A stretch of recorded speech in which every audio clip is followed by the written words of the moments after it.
Gabriel es carpintero y trabaja en una fábrica de muebles. Claudia es operaria en una empresa láctea.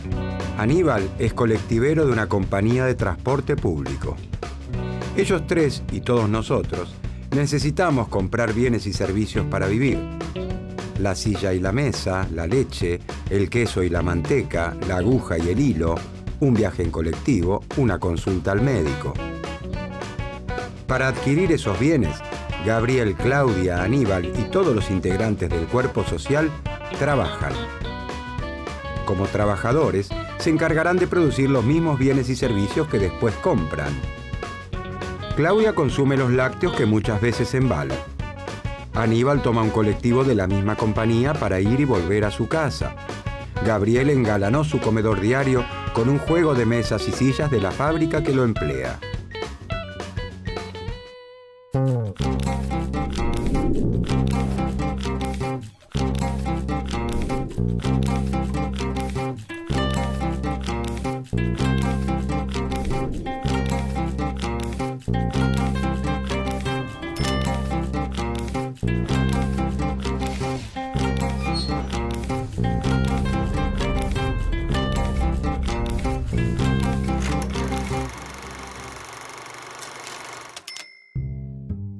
A fines del siglo XVIII, Inglaterra es la nación más rica y poderosa del mundo. La revolución industrial, que comienza por aquel entonces, encuentra allí su epicentro. La industria inglesa avanza a pasos agigantados. En Francia, las actividades industriales muestran un desarrollo industrial más lento y acotado. En el campo germinan las primeras innovaciones técnicas. La incorporación de nuevos implementos de labranza aumenta la producción. Las vaquitas reinan en toda la campiña y abonan la idea de que solo el campo hará rica a toda la sociedad. La sociedad francesa se divide en clases. La clase terrateniente, los dueños de la tierra, está integrada por el clero, la nobleza y el rey. Los comerciantes y artesanos conforman parte de lo que se ha dado en llamar el tercer estado. Los artesanos se organizan en gremios. Los gremios de artesanos son asociaciones formadas por los maestros, oficiales y aprendices de un mismo oficio que regulan la actividad, la formación y el aprendizaje de sus asociados y hasta fijan el precio de sus productos. Finalmente, los agricultores trabajan una tierra que no les pertenece y por eso deben pagar la renta a los terratenientes.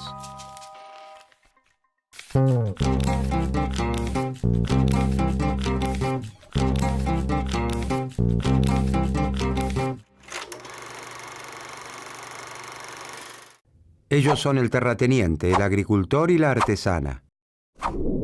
El terrateniente es dueño de un título de nobleza y de una gran extensión de tierra en las afueras de París. El título y las tierras las heredó de sus mayores.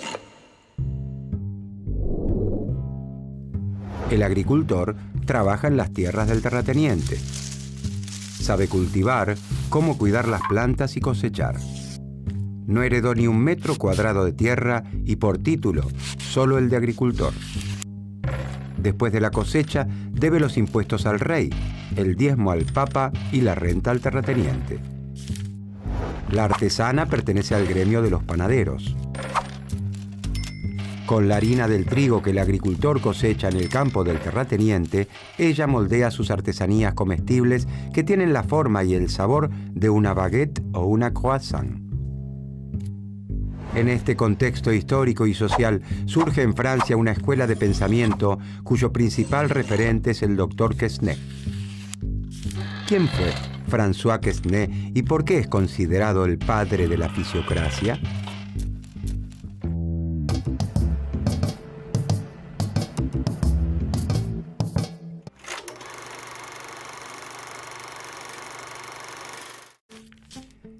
El doctor François Quesnay es un médico cirujano que vive por aquellos días en París. Sus estudios sobre la circulación de la sangre lo llevan a interpretar el funcionamiento de otro cuerpo, el cuerpo social. Quesnay fue secretario general de la Academia de Cirugía y primer médico del rey. También recibió un gran reconocimiento cuando publicó su tratado médico sobre la sangría. Contribuye a la enciclopedia con 2 artículos, Agricultores y cereales, aunque su obra más importante es el Tableau économique, cuadro en el sentido pictórico económico, publicado en 1758. Para Quesnay, las mismas leyes que rigen la naturaleza son las que gobiernan la economía. A través de su estudio sobre la circulación de la sangre, intenta explicar entonces las relaciones económicas entre las distintas clases del cuerpo social. Así como en el cuerpo humano, los pulmones oxigenan la sangre, los riñones la filtran y el corazón la impulsa a todo el cuerpo, en el cuerpo social, la sangre que relaciona cada una de las clases es la compra y venta de mercancías.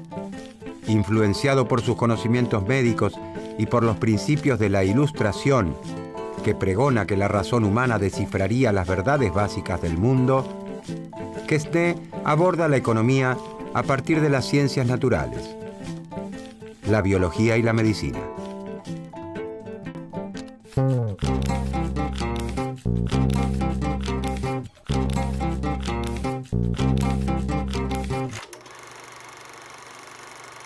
François Quesnay afirma que la agricultura recibe un don de la naturaleza. En la Francia de los fisiócratas, la riqueza se encuentra fundamentalmente en el campo. A diferencia de Inglaterra, el sector industrial francés está integrado por pequeñas empresas familiares que apenas cubren sus costos de producción. En un estado donde la revolución industrial es apenas una escaramuza, las plantas cultivadas y las vaquitas superan ampliamente a los talleres. Los fisiócratas observan que la agricultura permite vivir junto a los que trabajan la tierra a un gran terrateniente ocioso. Esto no significa que critiquen el régimen de propiedad de la tierra. La propiedad territorial se encuentra perfectamente justificada. Es para Quesnay la retribución a un trabajo de mejora y conservación del suelo. Este trabajo es realizado generación tras generación. El propietario actual es el heredero de todo ese trabajo pasado. Quesnay piensa que entre todos los trabajos que realiza el hombre, solo uno crea riqueza realmente: el trabajo sobre la tierra. La riqueza, dice Quesnay, surge del campo y desde allí se distribuye hacia el resto del cuerpo social. Cuando se trabaja la tierra, se genera algo nuevo y distinto de lo que existía antes. Estas son las principales ideas de la primera escuela del pensamiento económico de la historia: la fisiocracia, o gobierno de la naturaleza. Como explica el fisiócrata Lemercier de la Rivière, ese orden esencial de las sociedades es una armonía perfecta de las instituciones sociales sin las que la felicidad y el crecimiento del género humano no podría tener lugar. Los fisiócratas creen que la sociedad debe regirse por las leyes naturales. El Estado no debe intervenir para modificarlas. Cabe entonces preguntarse: ¿qué lugar ocuparían el terrateniente, el agricultor y la artesana en el cuerpo social francés de acuerdo al diagnóstico del doctor Quesnay?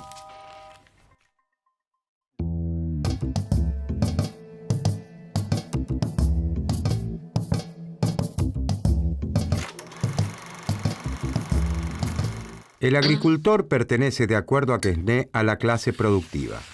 Los agricultores son los que le ponen el cuerpo a la actividad agrícola. Ponerle el cuerpo significa literalmente eso: comprar las semillas, cargarlas, llevarlas hasta el campo, sembrarlas, cosecharlas, vender la cosecha. Con el resultado de esa venta comprará el pan que fabrica la artesana. El excedente de todos sus gastos, los que realiza para producir y para vivir, constituye la renta que debe pagar al terrateniente. Esa renta es la riqueza que genera el agricultor, que es la riqueza que genera la sociedad. Para los fisiócratas, la agricultura es la única actividad que genera riqueza. La artesana integra la llamada por Quesnay clase estéril. Para los fisiócratas, los artesanos y comerciantes no producen riqueza. La sociedad no es más rica luego de que los productos de la naturaleza son transformados o trasladados. Estéril no significa inútil. La artesana transforma la harina de trigo en una masa con la que fabrica sus delicias. Es muy bueno que se dedique a producir pan para que todos los franceses puedan disfrutarlo en sus mesas. Pero su actividad no hace que la sociedad sea más rica. El terrateniente no produce bienes agrícolas ni productos elaborados. Vive de la renta que el agricultor le paga por trabajar sus tierras, es decir, vive de rentas. Los fisiócratas observan que la producción agropecuaria genera una riqueza tal que, después de cubrir todos los costos, le permite al propietario de la tierra recibir un ingreso sin haberle puesto el cuerpo a la producción.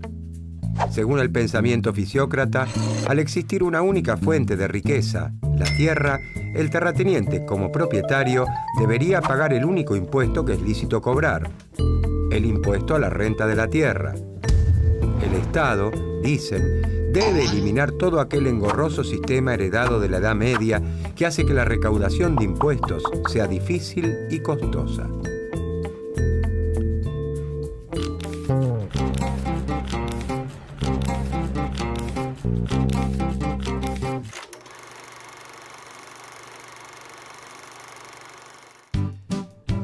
Los fisiócratas propugnan incondicionalmente el liberalismo económico.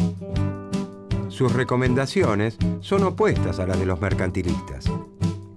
Los mercantilistas creen que es necesario intervenir en la economía para que las grandes compañías nacionales obtengan abultadas ganancias del comercio exterior.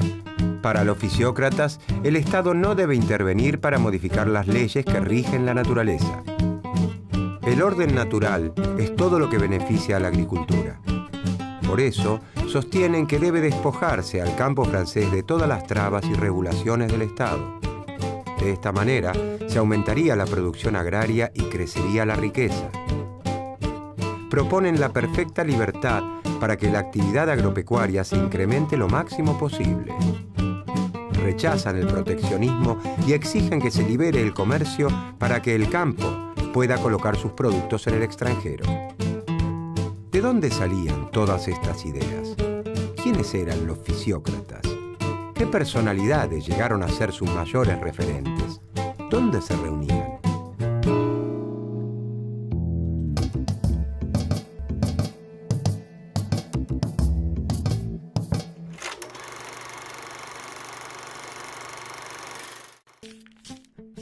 El doctor Quesnay no está solo en su cruzada. Con el correr del tiempo, suman decenas los seguidores que se reúnen para escucharlo e intercambiar ideas en el Club del Entresuelo. El pensamiento de Quesnay es bien recibido por las clases acomodadas de su tiempo. El cuadro económico conoce inmediatamente un gran éxito ante el rey, la corte y los discípulos de Quesnay. Los discípulos de Quesnay siguen las enseñanzas del maestro con gran fidelidad. Tal es así que la sociedad francesa lo llama la secta de los economistas. Uno de los principales discípulos de Quesnay es Henri-Robert Jacques Turgot, quien tiene una mayor influencia política que su maestro. Esto se debe a que aprovecha su paso por el poder como intendente y ministro de Marina e inspector de finanzas en tiempo de Luis XV para implementar algunas de las ideas propuestas por los fisiócratas, como la abolición de los gremios de artesanos que datan de la Edad Media. Turgot es también el autor de una frase que se convertiría en el estandarte del liberalismo económico: laissez-faire, laissez-passer. Dejar hacer, dejar pasar. Dejar hacer libremente sin proteccionismo, dejar pasar los productos, dejar comerciar.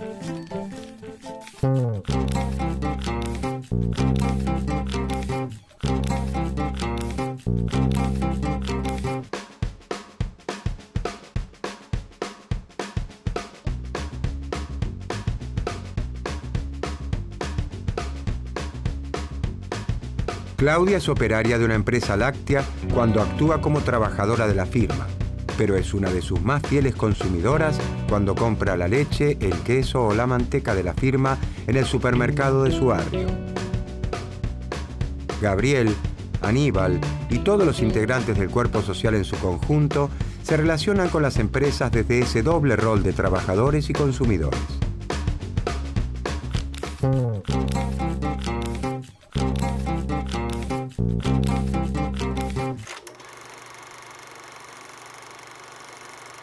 Uno de los principales aportes de los fisiócratas al pensamiento económico es el considerar a la economía como un todo, como un sistema.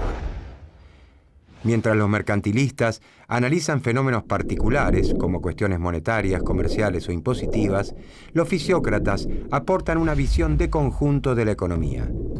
El cuadro económico muestra de forma gráfica los intercambios que se realizan entre las distintas clases sociales.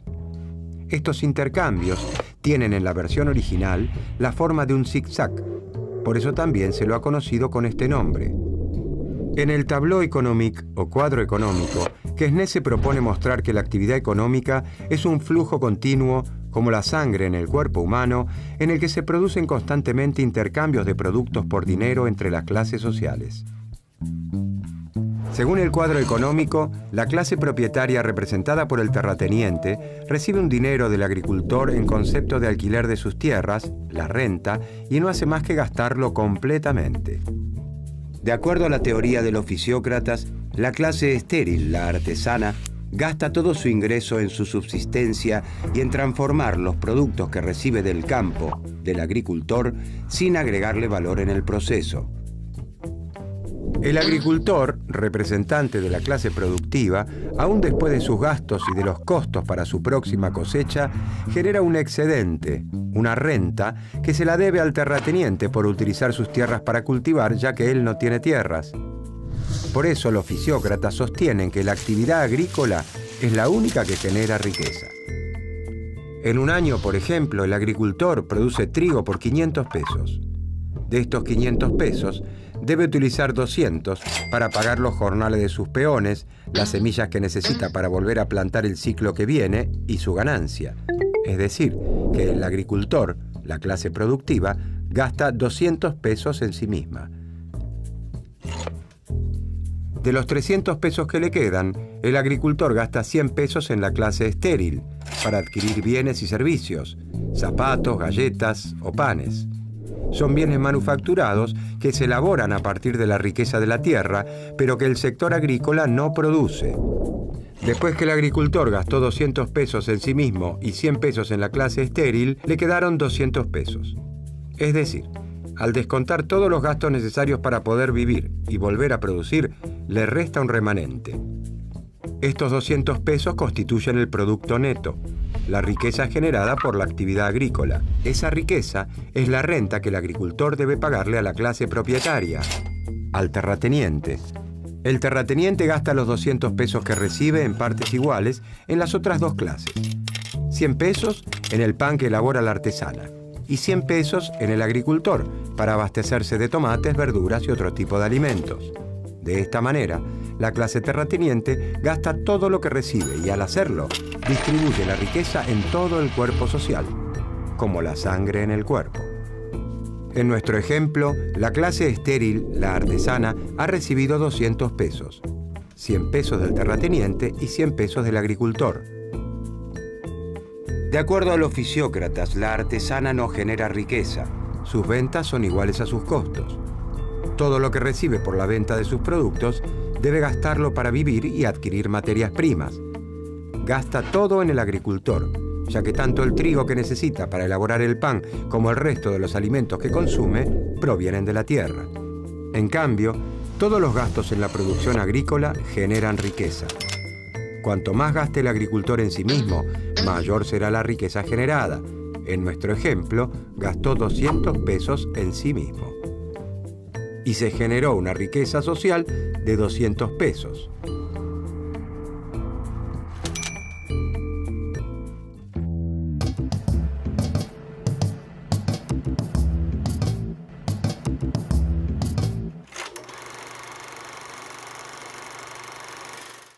Los fisiócratas son los primeros en analizar a la economía como un todo, como un sistema.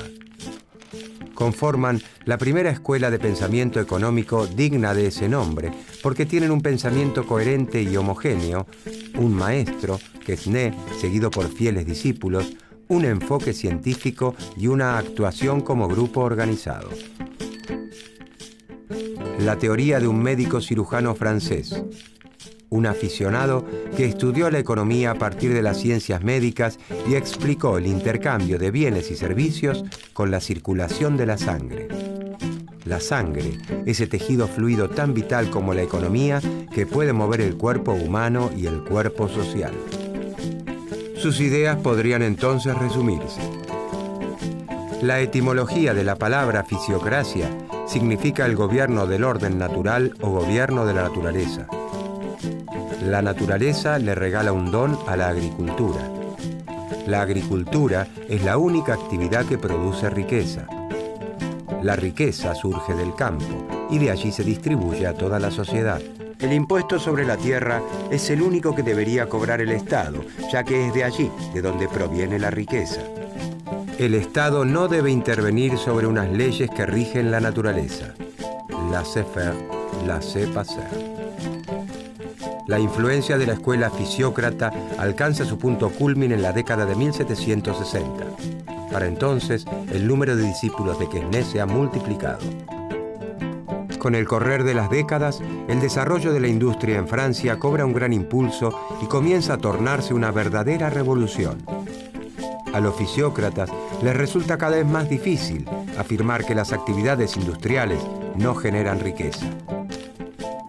El desarrollo de las manufacturas y el fuerte crecimiento en la producción que se genera por la división del trabajo muestran que los mayores incrementos en la productividad se dan en realidad en las actividades industriales y que la riqueza está conformada por todo tipo de bienes. Quesnay y sus discípulos dejan una estela que nunca se extinguirá en el universo del pensamiento económico.